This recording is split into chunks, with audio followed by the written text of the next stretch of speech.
Thank you.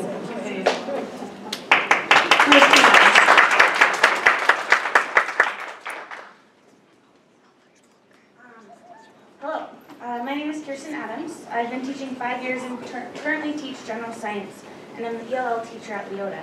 I have a bachelor's degree in science education, and I'm a month away from a master's in education endorsed in ELL Ed. I would like to voice my support for option number 1, heterogeneous mixed ability grouping challenge option, supported by the Middle School Task Force. This option would enhance the current program and be better aligned with sound educational practices by being made equitable and accessible to all students instead of the most privileged. Heterogeneous mixed ability grouping maintains a challenging curriculum and allows for all students to be challenged according to their needs.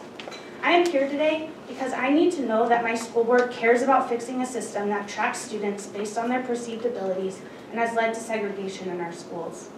Many students feel that because they are not in challenge classes, they are not as capable of learning the same curriculum as their peers. In reality, these students choose not to be in challenge because of a variety of reasons, including anxiety, language barriers, after-school commitments, and more. They are intelligent and have just as much potential. I need to know that my school board cares about their emotional and intellectual needs. I am very concerned that if the current program is continued, our schools will suffer from increased segregation and will discriminate against certain populations of students. In particular, I have seen the Self-Select Challenge program create less opportunities for our ELL students than have existed in the past. I need to know that my school board is going to represent all of the students in this district. Our English language learners are the fastest growing population of students and are frequently underrepresented. Placement of students has been limited by the existence of challenge classes. ELL teachers are required to monitor our students, and we have seen very few students in the challenge program. This is not because they are less capable than other students, but because the current self-select program does not produce equal opportunities to all students. If all classes had mixed ability groups, student placement would cease to be a problem. I need to know that my school board will actively listen to and consider the expertise of the people who are working with students every day. Teachers desire rigorous, challenging, meaningful curriculum for all students, and I believe this can be done through heterogeneous mixed ability grouping in option 1. It is your job to represent every student in our schools, not just a portion of our students. Please, as you make your decision, listen to the voices rooted in practice, rooted in research, and rooted in the needs of every single student in North Shore. Please do what's best for all our children. If there's time to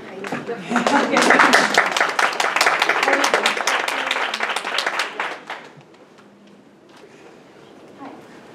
Thank you for letting us speak tonight. My name is Heidi Bush. I am a North Shore 6th grade teacher and a parent of 2 North Shore students. For the past 18 years, I've taught everything from gifted to a great percentage of my time at North Shore has been in 6th grade teaching ELL students and special ed. I have my master's and my national boards in middle child. And if you ask me what I was born to do, I was born to teach. I love it. I spend every day with 10 and 11-year-olds. Love it. Build relationship with them.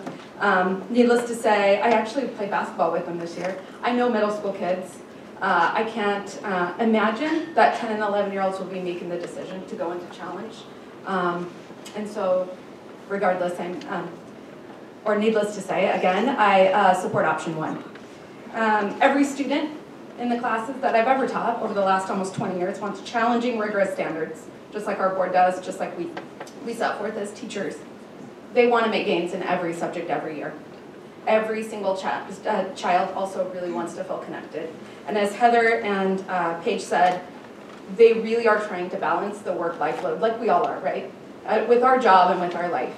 I have student musicians, I have student athletes, I have a student who has taken care of her 1-year-old brother this week, and another student who's taking care of her grandmother in the ER. So they're varying needs, and they're all absolutely wonderful kids with a growth mindset. Our students deserve a challenging curriculum.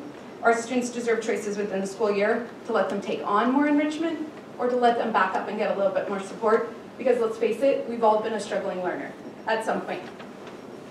They shouldn't have to self-select this option. We should just give that to them. I've lived the teaching motto of Challenge for All for over a decade. I offer enriching curriculum to all students in all my classes. Larry, you've been in my classroom a few times. Is it doable? Yes. Is it tough work? Yes. Do all children make at least a year's growth in my class? Yes. In fact, I have some years that make 3 to 4 years growth. So we might not see it in the big scheme of things, but the teachers are making progress. Challenge for All works. Challenge for All is right, and the right thing to do for students in North Shore. On the other side of, I've observed self-select as a 6th grade teacher, and like Paige and Heather say, it's very painful.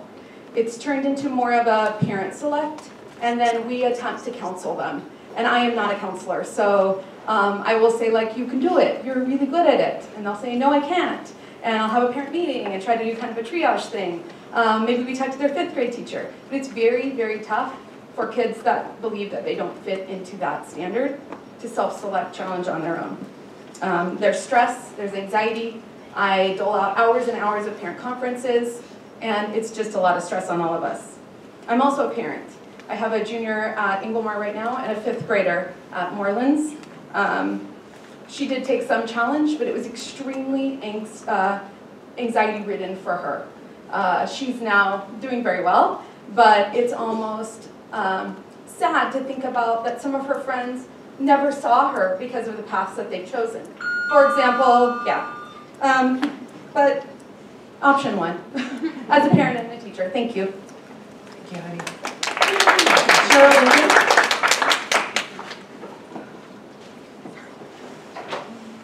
Good evening, my name is Cheryl Lindgren, and I've been teaching English at Leota for the past 37 years. I graduated from the University of Washington, and I earned my National Board Certificate in 2005. I also served on the District Challenge and Pre-AP Task Force, as well as the more recent English Curriculum Adoption Committee. And I'm here to speak in support of Option 1. I'd like to help you understand the nature of work in humanities classes at middle level in English and social studies, and why Option 1 meets the needs of diverse learners. One might assume that a highly capable student may not be challenged or would become bored in a class with students whose literacy skills are not as advanced, but this is a misconception. Humanities at the middle level serves as a bridge between the fundamentals of learning to read and write in elementary, a bridge to the discipline-specific academics of high school. The focus of our work at middle school, regardless of a student's skill development as a reader, writer, and critical thinker, is to teach them how to read, write, and think and act more like a scholar. And this is to prepare and formalize and refine their basic skills for the academic world of high school. This is new territory for young adolescents. So let's look at writing. Students learn that when writing to argue a position or explain an interpretation or conclusion, they must include certain elements, follow certain structures, observe standard conventions.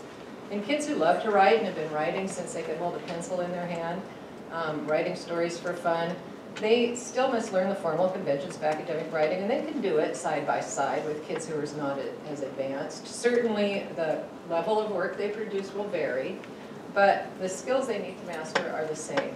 And as for reading, the 6th through 8 reading standards move beyond simply reading and comprehending text to focus on close reading, analyzing, and interpreting. We read less broadly and more deeply. And it's the approach to reading and what you do with it that's emphasized, not the amount or complexity of the text. In fact, it's often our most skilled readers, children who devour books, who have the hardest time slowing down to take the time to notice and reflect and analyze. So I'd like to point out another issue, and that is that the current self-select challenge model has similarities to Option 1. With over half of the students in a given grade selecting advanced classes, it's really not a homogeneous group. It's leaning more toward heterogeneous. We have mainly level 3 and 4 students, but we have low level 3s as well as level 2s in this group. So there are a range of skills and motivations in one class. I and my colleagues are responsive to students' needs and providing supports when needed, and often the entire advanced class needs supports or scaffolds. Although Springboard has proven to be a challenging curriculum, I and my colleagues have offered more capable students alternate, more challenging topics for research and books for independent reading. So there's really no advantage to grouping by ability level in the middle grades, and there's no reason to fear the negative impact on student learning. Thank you.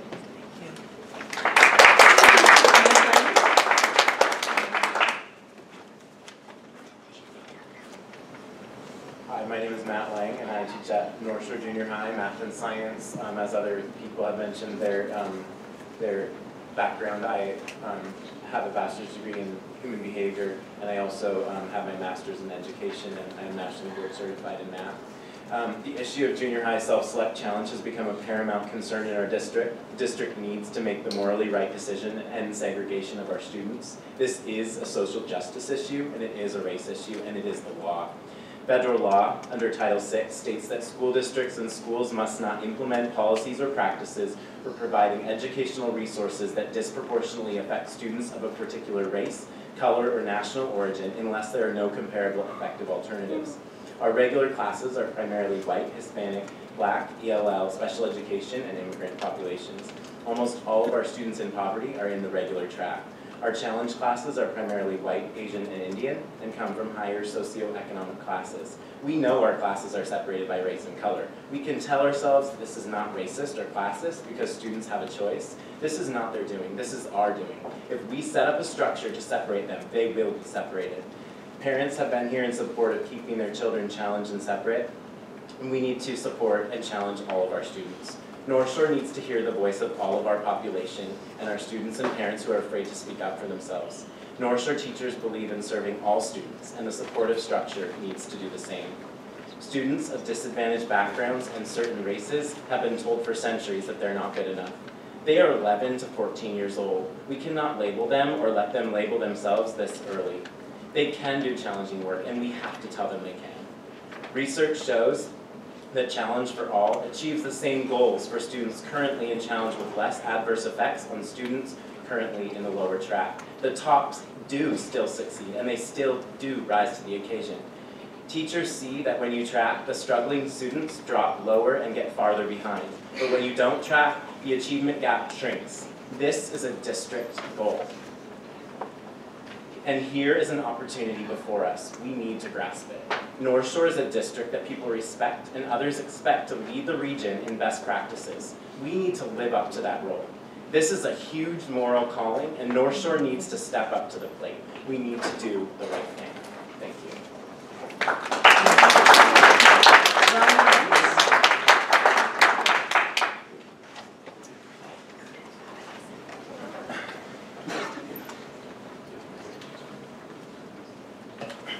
Hi there, my name is Ryan Adams.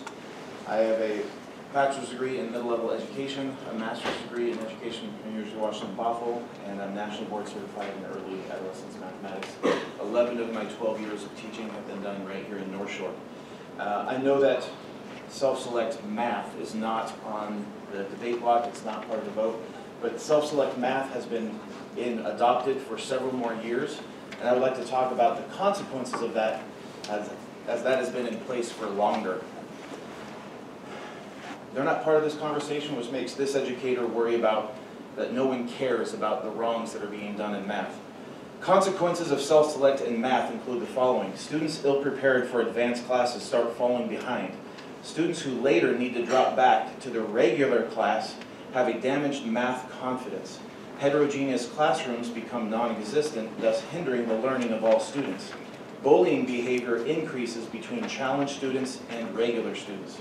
When a student fails to meet the standard in an advanced math class, but year after year sign up for that challenge math, these students fail to keep up with the challenge.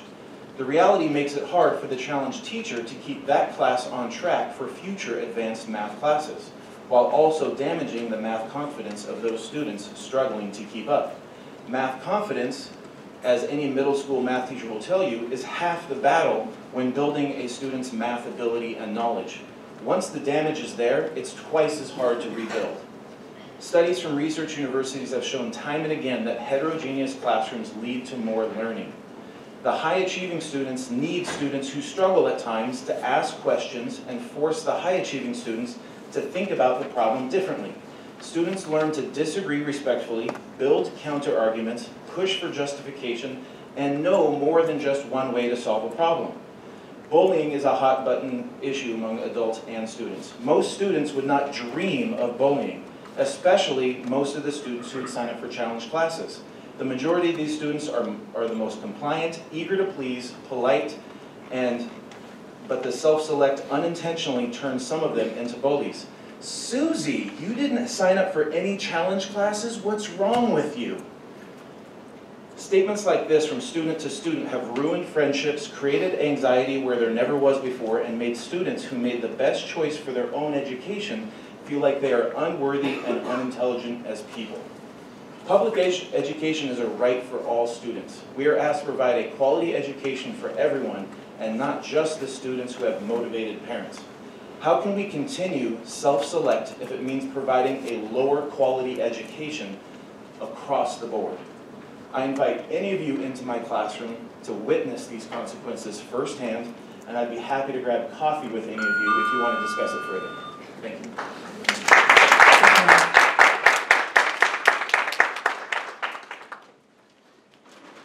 Forgive me, I can't quite read the last name, but Lori Bracalo?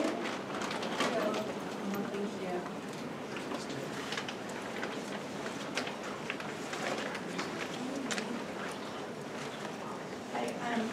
We'll send you a name with a face with this thing that I gave you. It's about, my name is Lori Ferriolo, and I am a CPA, I have a master's in tax. I was on the middle school, I am on the middle school reconfiguration task force and on the academic subcommittee. I also co-chair the HICAP board for parents. The task force recently voted on 4 options affecting the challenge program. I feel it is necessary to give a dissenting opinion to make sure that all sides are heard. I am not writing this to further a potential personal agenda for my children. I have no stakes in this decision. My oldest child is in high school and my youngest is in the EAP program and will continue into the AAP program. They will not be affected by this decision. I feel I need to advocate for those students who do not have an advocate and parents who have contacted me over the last 2 years about this curriculum. Before the Save Our Challenge group started, I was getting 1,200 emails a week asking me to try and get this challenge to continue.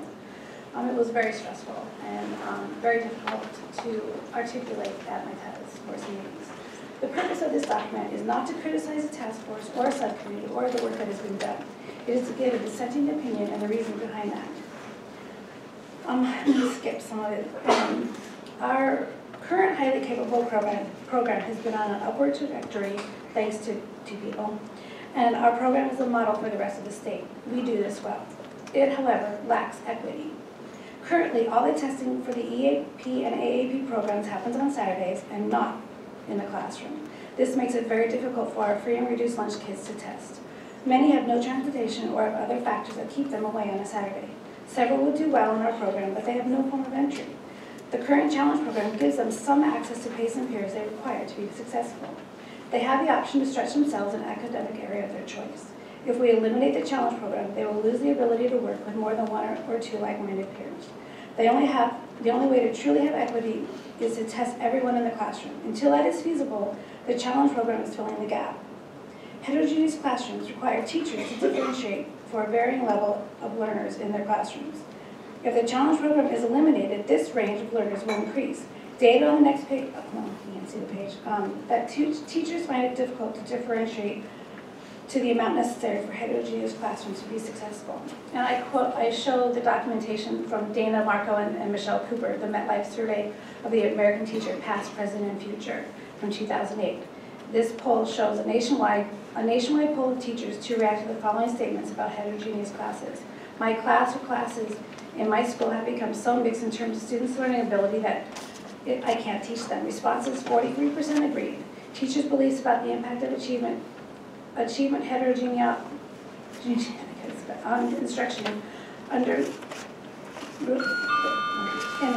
thank you. The rest is in this form that I've already given to you. Yes. Thank you. Nancy Chamberlain?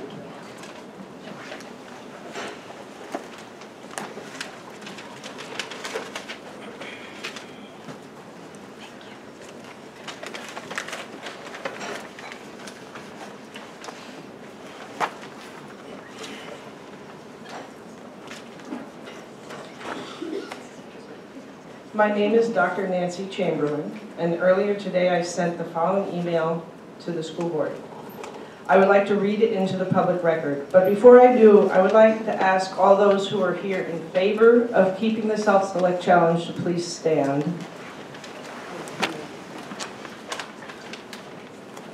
Thank you.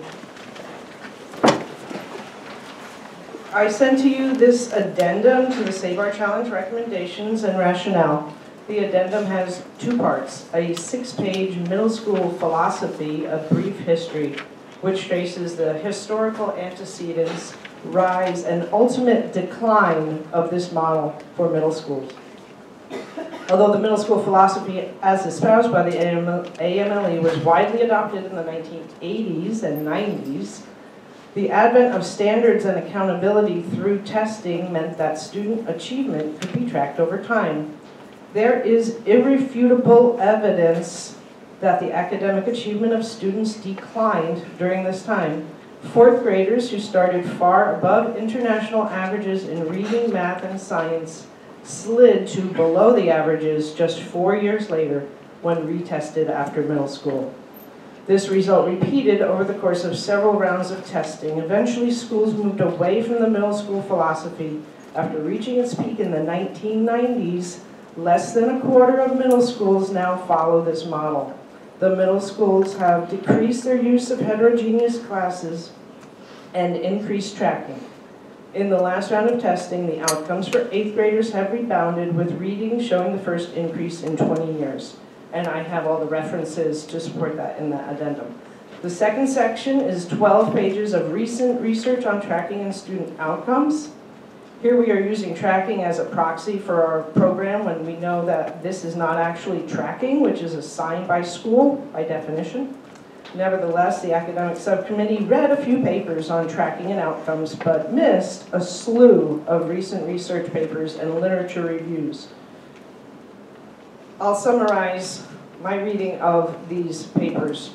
Tracking or ability grouping has net positive effects on minorities, free and reduced, and high ability students.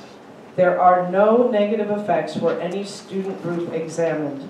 The U.S. Department of Education Office for Civil Rights recommends against serving underrepresented groups in heterogeneous classrooms. Recent research indicates that high-achieving students may benefit from tracking and suffer losses from heterogeneous grouping. Peer tutoring, a strategy used in heterogeneous classrooms, takes extensive training of teachers and peer tutors for successful implementation, or neither student will experience gains. In sum, Save Our Challenge, the people we represent, over 1,300 people who signed the petition, believe that students of NSD would be best served by keeping the Self-Select Challenge program, providing additional supports for our struggling learners, and encouragement for more underrepresented students to select and to challenge.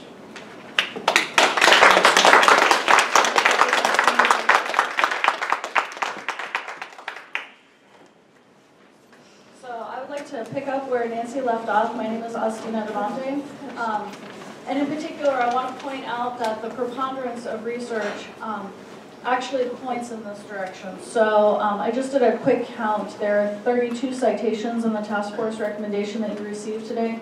In our original Save Our Challenge research review, we had 33 citations, and we added another 49 in the addendum that you just received the hard copy of. So I want to give you just some highlights of some of those pieces of research because I think they are really quite recent and extremely relevant to this conversation. So the first is a 2016 study from the Brown Center Report on Education. The research questions were very specific. Were tracking practices for middle school students related to outcomes in high school? And did tracking lead to inequities in outcomes for Black, Hispanic, and white students? The results were that high-achieving disadvantaged students may benefit from tracking and in fact suffer losses from being enrolled in heterogeneous courses. Tracking was significantly correlated with performance on AP tests, and that positive relationship holds for the performance of Black, Hispanic, and white subgroups. States with larger percentages of tracked 8th graders produced larger percentages of high-scoring AP test takers. States where tracking was less prevalent tended to have a smaller proportion of high scorers on AP exams. Finally, a positive relationship was found between tracking and superior performance on AP tests, with the percentage of test takers scoring a 3 or better. That positive relationship was statistically significant for white, Black, and Hispanic. AP courses represent the end of the pipeline for academically gifted students. If we're serious about expanding opportunity and serious about increasing the number of students of color who not only take AP courses, but also score extraordinarily well on those AP tests, policymakers need to take another look at strategies for nurturing academic talent in middle schools. This is a direct quote from them. Long condemned by political opponents, tracking has been overlooked as a potential tool for promoting equity. A different study from 2015 from the Bell and Blanc Center College of Education did an extensive review of identification practices, interventions, and long-term outcomes for high achievers, including minorities, and they concluded that identification and placement in advanced classes results in both long-term and short-term beneficial effects, academically, psychologically, and socially. A study from entitled School Choice and the Distributional Effects of Ability Tracking, Does Separation Increase Inequality, from 2002, said using data from the National Education Longitudinal Study and examining all 4 core courses, they conclude that disadvantaged students benefited from tracking, contradicting the notion that abolishing tracking promotes equity. As they put it, tracking programs are associated with test score gains for students in the bottom third of the initial test score distribution. We conclude that the move to end tracking may harm the very students it is intended to help. Thank you.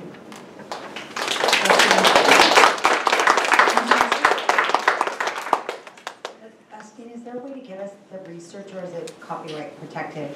I mean, I see that you put it on here, but maybe the ones that you think are the most, to the school board, the ones you think are the most recent? The 2015 and 2016 study are very available. Yeah. The links are in there. Yeah. Oh, and we got this through electronic? Yes. Okay. Hello, my name is Angie Hinojos Yusos. I'm a mother of 3 NSD students. 2 of them will be talking to you tonight. And I'd like to thank the board for your attentiveness while we've been here through so many months. The board will soon vote on the options presented to them by the district regarding maintaining the challenge program. For over 10 months, the district has assured the board and the community that they would seek public input specifically on the question of the challenge program. They didn't follow through. In October, the task force noted that, quote, the board has asked that we engage the community. In January, the task force was asked, is there anything specific you need from parents on this survey? And they answered, address the challenge program. Save Our Challenge gladly accepted an invitation to meet with the district, and we gave them our full report. The district promptly engaged an analyst to discredit a portion of that report. Our research championed a different point of view from what the district was pushing, so they focused on tearing it down when their time and energy would have been better spent seeking the community input that they had promised to obtain. Instead of offering the task force our document, bursting with direct quotes from parents and students, they dismissed it. In late February, the district sent out the grade reconfiguration survey. But we and many others were shocked when we saw that there were no challenge-specific questions included. When a subcommittee and task force member asked why, the district's written response was, quote, it was too difficult to do. Even so, many parents told us that they had written in support for challenge on the survey. The voting task force members would unfortunately never see those comments because the subcommittee never received the full survey results, even though the district had promised a subcommittee member that, quote, we will not complete our committee work without the parent survey results. But they did anyway. We come here over and over because we have no other venue in which to express ourselves. This is too important an issue to stand by and allow the district to discredit us, sideline us, ridicule us, and silence us. This is an issue of fundamental equity for all students and access to a path that will lead them by their choice and hard work to higher education. Many of them are here tonight. We are one voice in unison, and that voice is saying, save our challenge. And I would like to add something regarding underrepresented populations. Accessing challenge. Please do not fall into blaming the victims here. To imply that, quote, students never showed up for these opportunities is offensive to me as a Mexican-American woman and a mother of 3 Pakistani and Mexican boys. 2 of them are sitting here. The district has all the power. Go out and find those kids. Bring them in. Thank you.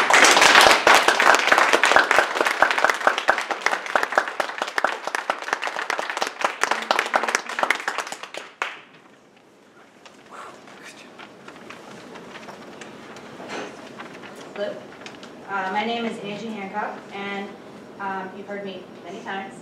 I have some quotes from kids that I was planning to read tonight, but since there's so many real kids in the room, I'm just going to hand these to you and let them speak.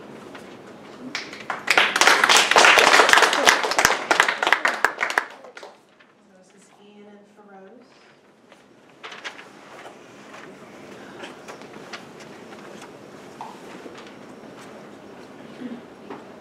Hello, my name is Feroz Yusuf and I'm in 5th grade. I have a great teacher, but also I feel like I am not always challenged enough, even though I'm in the highest reading and spelling groups in my class. When I'm doing math, I often get bored when the teacher repeats the same thing over and over and goes slowly.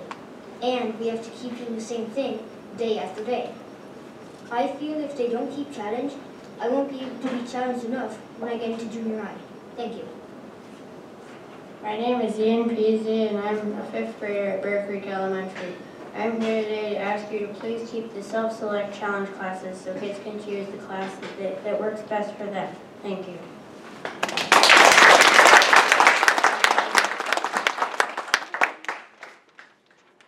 Catherine and Lily. Please.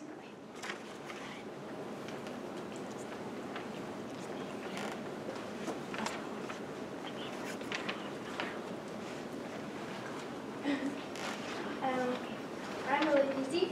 I'm a 7th grader at Leota Junior High. I believe the challenge program should continue in middle school. Each student should be able to choose to take challenge classes or not take challenge classes if that is what they want. If a student feels that they need to be challenged in one subject or another, they should be able to choose to do so. So I'm here to ask you to vote to keep the self-select challenge program.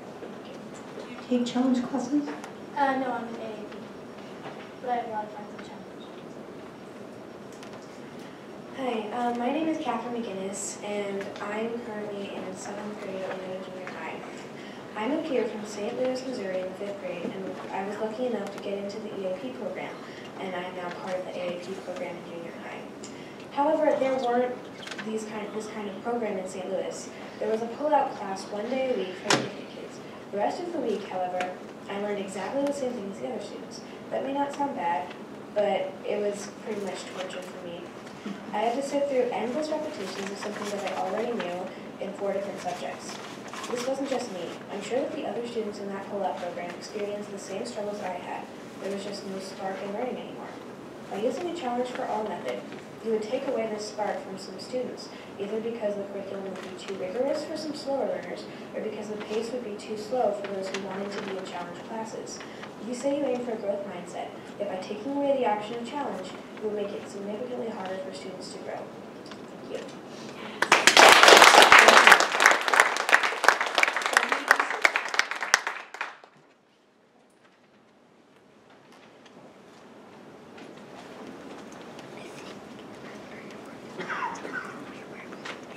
Hello, my name is Zahid Yusuf and I'm in 7th grade AAP classes. So I think challenge classes are important to a lot of people because they offer a level of instruction at a faster pace that is different from gen ed, that students do need to have a positive learning experience. Before I was taking EAP or AAP courses, I often felt very bored and overall dissatisfied with my own learning experience, so I know how important harder curriculum can be. I believe challenge does matter to a lot of people and it will significantly affect their lives in a negative way if it is taken away. Thank you.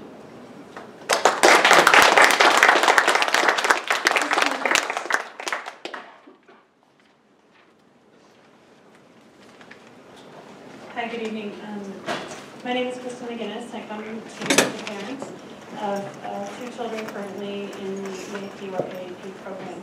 As my daughter mentioned earlier, we came from St. Louis. I also work as a mental health therapist and have worked as a school social worker, so I've worked in school districts for most of my career. And I come to you then with a mental health background and speaking from parent experience. I wanted to focus my comments on 2 things that I've read and heard about as priorities for the academic task force. First up would be equity. And I often talk to teachers that I work with about equity and equal are not always the same thing. And I feel like right now we have 4 pairs of shoes that we offer to kids. And I think taking a pair of shoes away would be bad. And by that I mean when I say everybody gets a size 8 pair of shoe, that's equal, but that's not equitable. They don't all need 8 shoes. Some need 6s, some need 4s, and some need 12s. So with junior high, as I understand it, having special education for those kids that met those criteria to get those services, and the EAP and AAP programs for those who met those criteria, that challenge is like another pair of shoes that certain kids can fit into a little bit better. When we want to put those kids into a more heterogeneous classroom, as my daughter said, the spark can go away. And I come from that, having worked with a lot of special education kids, and I see in their eyes when they're with kids who know all the answers, when they're with kids who don't have to study and get an A, that's when it can get really depressing. So I can appreciate the comments about some kids feeling like they're less than because they aren't in the challenge program, but if you try to make a challenge for all program, I feel like you may see more depression, you may see more anxiety because they're in with the kids that they're having a hard time keeping up with. And the same goes, kind of the other way. These kids are telling you, and I want to appreciate teachers for a minute. I work with them all the time, and I know they have a hard job. And some do differentiation well, but I haven't seen it done well consistently over an entire district. And these kids are telling you that's not what happens in their real life. When they're in a classroom with kids that need the repetition, that need review over and over again, they get bored, they lose their spark. The second thing I wanted to talk about is the growth mindset. I got an email newsletter from the principal at Leota talking about growth mindset and to praise our children and tell them how great their effort was at something instead of how smart they are.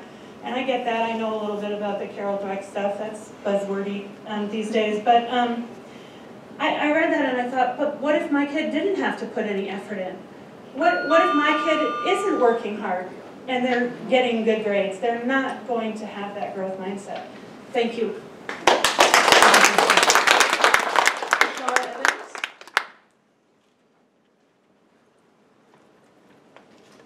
Hi, my name is Laura Evans. I am here as a parent. I have no educational background whatsoever. I am a pharmacist, so I come from the medical field. And so from that perspective, I highly value research. So I want to thank each and every one of you for reading all the studies. So a lot of people passionate on both sides here tonight have presented a lot of information, and I think there's probably amazing studies on both sides. So to that point, I want to encourage the board to take the time that is required to look at all of the information very thoroughly, because there is a lot of information and a lot of stakeholders. I do want to also just, as a parent of a student who is a single subject high-cap student, so she tested for AP or EAP, did not qualify but was very close to qualifying in math, did qualify for ELA. I just want you to think about those students because they're supposed to be getting some differentiation in their single subject, how that's going to be incorporated into this whole model, and looking, again, just what the former speaker said, looking at why we got to this self-select in the first place. So these students that didn't test into EAP, but are bored. So my daughter comes home repeatedly, particularly in math, but other subjects as well, saying, the repetition is just mind-numbing. And then one of the things I want to address is this idea of taking extra classes, and both for kids who need in this challenge for all, that seems punitive to me to have to take an extra class and miss an elective, just like it's punitive to kids who need more challenge and are told, you sit through this review in math in class and go home and do some con, or go home and do this extra worksheet. That's like extra homework. So I think it's important to not make education punitive, either for the kids who need the extra help or for the kids who are sitting through class and being bored. So one other thing I wanted to just address from this whole sort of, I think it was raised during the study session, is how are kids selected and how are they brought into this program, and do we as a district maybe have a hard time getting some of these kids into the program? And I just want to say, especially when my son went through it, he's in high school now, but when he went to Leota, I definitely felt like there was this sort of like scare the kids away Like when we went to the orientation, it was like, this is really challenging and you have to be, you know, really, you know, it was my son who's always met and went above standard and has never had a hard time in school was like, oh, maybe I can't do this. And I'm like, yes, yes, you can. But when you have the kids who are meeting and exceeding standards, questioning it because they're listening to the information from the district, that makes me think maybe the job isn't selecting the kids. Thank you for listening.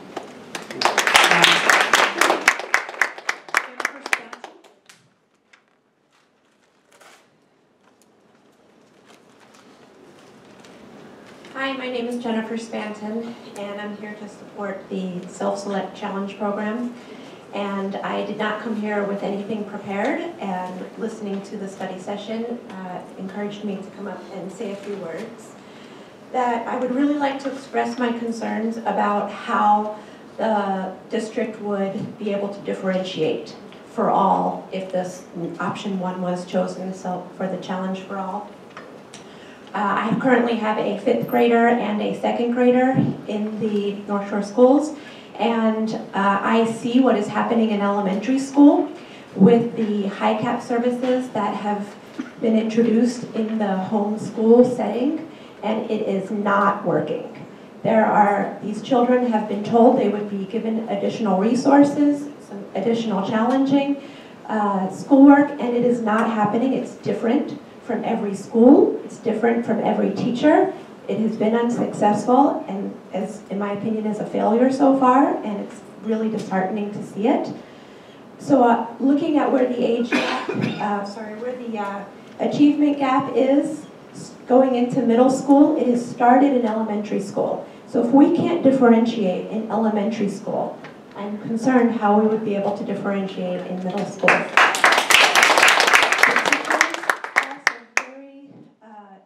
Things when they spoke, and it touched my heart, and I felt for some of those students who aren't in the challenge program or are feeling like they're stupid, that they can't take those courses. But on the other hand, when we have children that are highly capable, it's not fair to take away from them either. And to be able to differentiate in one class multiple learning levels would be extremely difficult for the teachers. And before you make that decision, I do hope that you will take that to heart and think about that. Something was said in the study session that really caught my attention. Someone said it would be more difficult culturally and politically if we did not implement the change in curriculum when the new school year starts with middle school. And I would hate to see a decision this important being made just on the basis of the timing. And we have such little time. You've just been given all this information from the task force, and I do hope that you do take that into consideration when you make your choice. Thank you.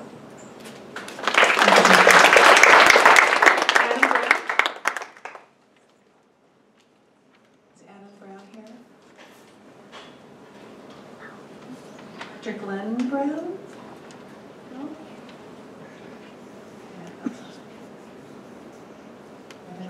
Okay, Madeline Mosher?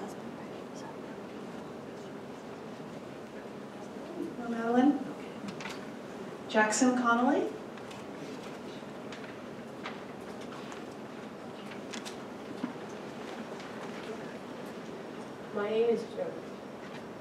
My name is Jackson Connolly. I go to Maywood Hills. I'm in 6th grade. Next year I'm going to go into Kingdom Park Junior High, and I am participating in all challenge courses by my own choosing. I am participating in these courses because I want to be challenged, and I want to be with people who are very serious about the topic that they are wanting to learn. I see challenge as a way to dig deeper into the subject instead of just skimming the top of it, which I've noticed in all my classrooms all my classes I've been into. It's always been we kind of skim the top and go a little bit deep and then come back out, and we don't go all the way in. And that's why I see challenge courses as a way to go into them and actually explore the topic better. Now, I would ask why these challenge courses are wanting to be taken away. I've seen several opinions of why, but I also want to know the school board's opinion on it. I would ask if you would email me it, on my school Gmail account. So thank you for listening. So, Jack, can I ask a favor? You didn't write your email accounts Oh, down, do you mind? I do have it on here. Oh, I was yeah. gonna hand this Okay. paper up.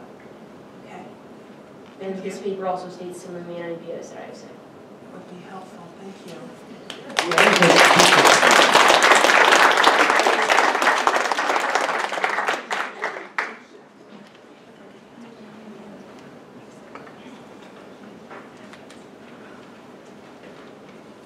Thank you, Jackson. Micheline Steinberg? Steinberg?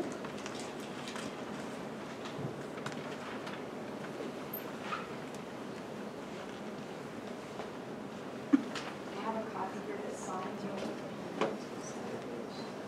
Perhaps to Cindy for the record?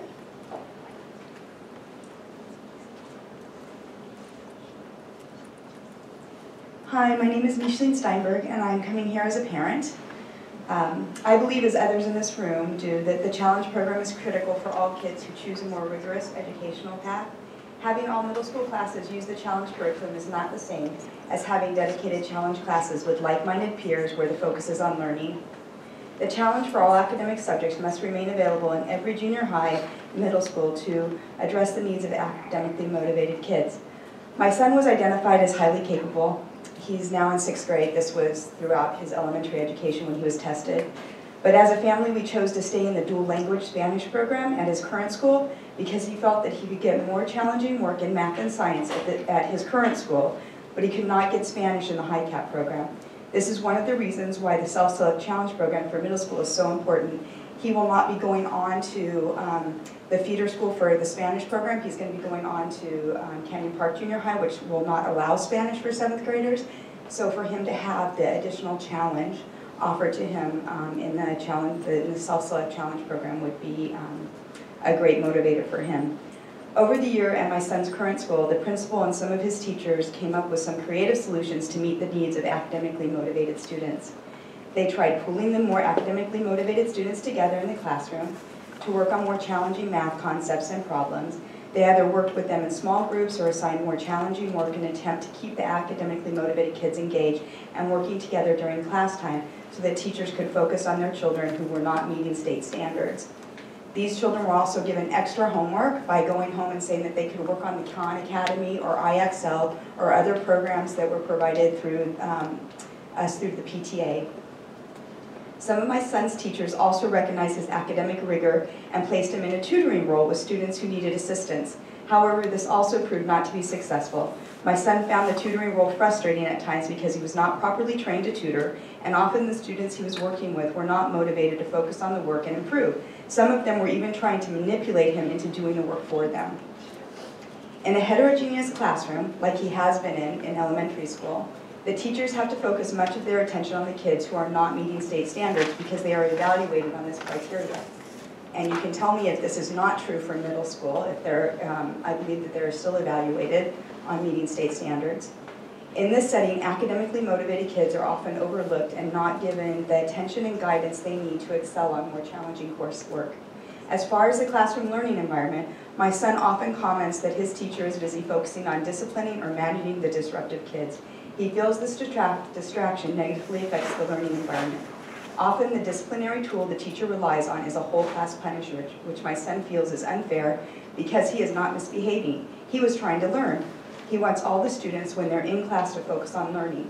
Some of his classmates feel the same way, but they can't band together to demand everyone focus on the learning and stop goofing off because the challenge program is self-select. The students who want to focus on learning are in an environment that encourages learning. I only have a couple more paragraphs. While academics are important in order to thrive, it's equally important to have a feeling of belonging. The challenge program allows for academically motivated kids to be in a designated classroom with like-minded kids who want to succeed and grow and go more in depth in their studies. I'm sorry, Michelle, do you mind, we're 2 hours in, do you have a summary paragraph that might help?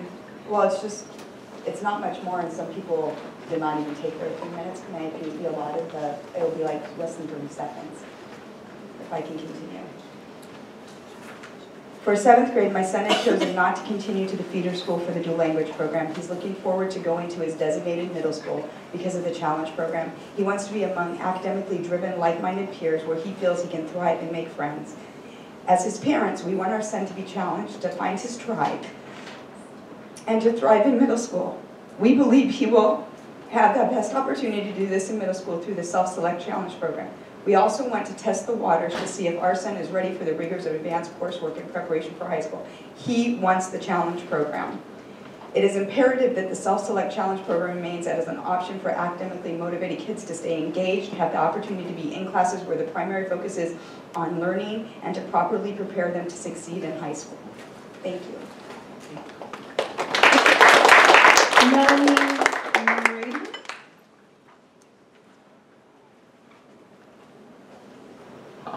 Hello, my name is Melanie Moradier and I'm a parent of an elementary school student and a 4-year-old. I didn't plan to speak tonight. I don't have any degrees that are relevant to this topic. I'm not a member of a union. I don't have a script that I'm reading. I just wanted to give some observations, some elephants in the room that I see.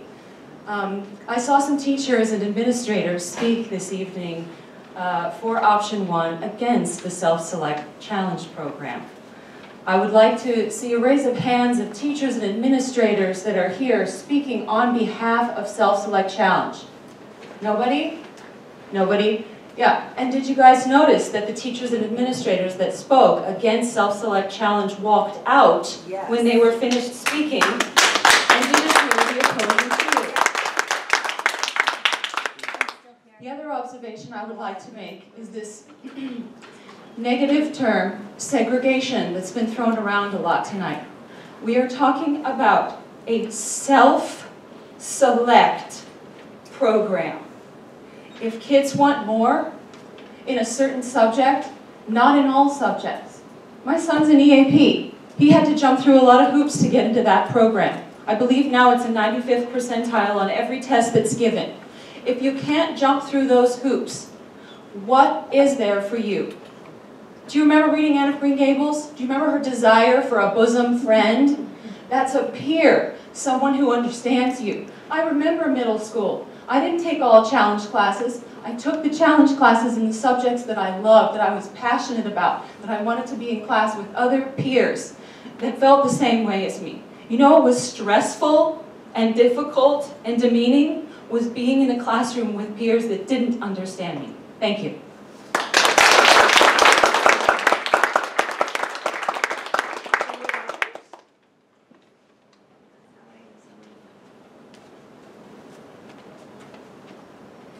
My name is Zoe. I'm a 7th grader at Timbercrest, and I take challenge math and challenge science.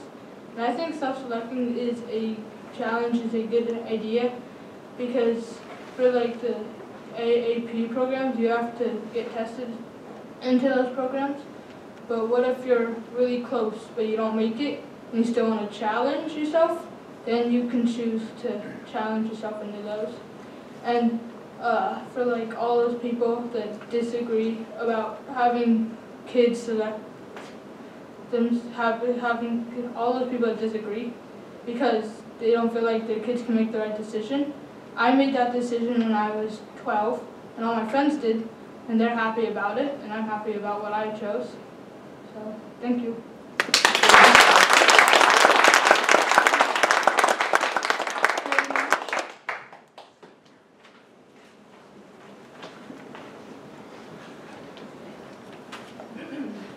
Hi, I have severe stage fright and I have a very full bladder. Deep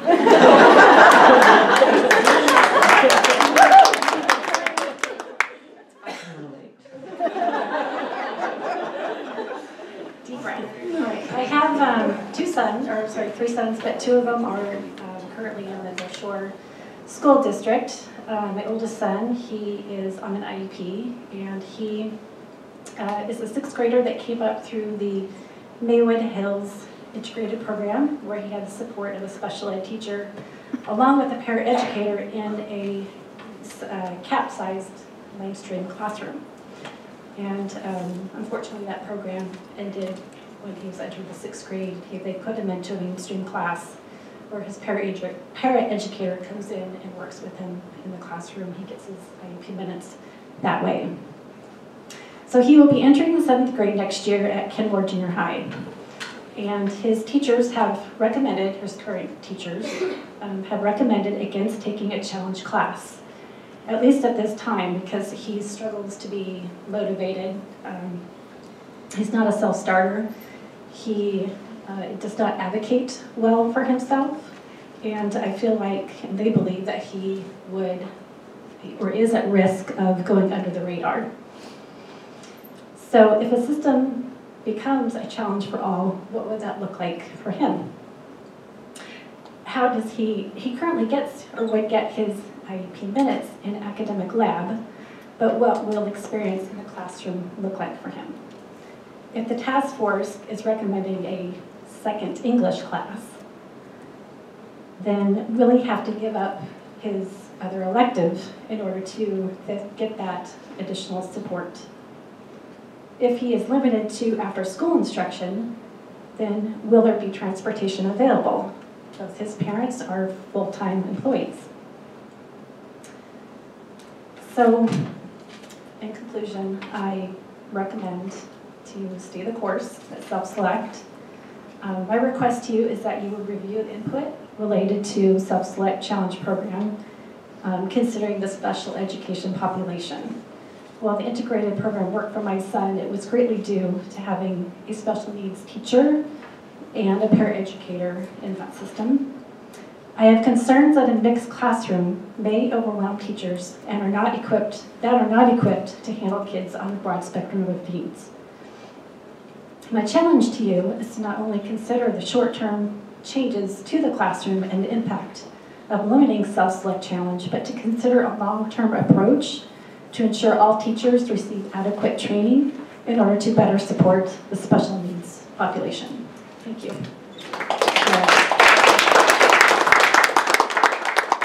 Carmen Trufa? Just close it.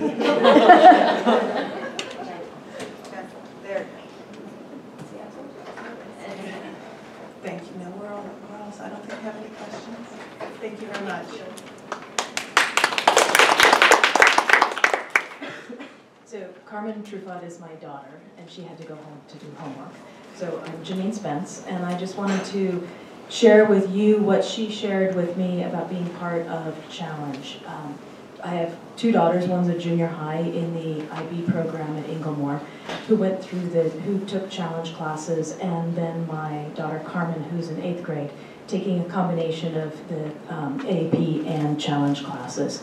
And what she wanted to share tonight was the opportunity that Challenge provides kids, like the kids you heard here tonight, to take an active role in their education. For her was this moment of magic when she went from 6th grade into 7th grade.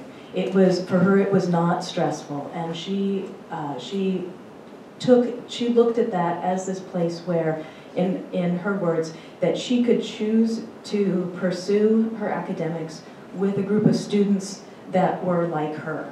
And that has borne out. She enjoys actually her challenge classes at North Shore Junior High more than the AAP classes, because it's a mix of kids who come in who are choosing and who are motivated. They're not feeling like they're there because of some special endowment or some special test. They're kids that are choosing to be there together.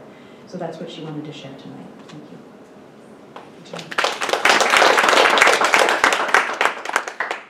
So that concludes public comments. How's the board? Would the board like a break? Okay, so we still have the rest of the agenda to do. We're going to take a quick 5-minute break. Thank you, and please, the rest of the agenda, we'll cover the rest of our business. Please don't feel an obligation to stay if you don't have the time.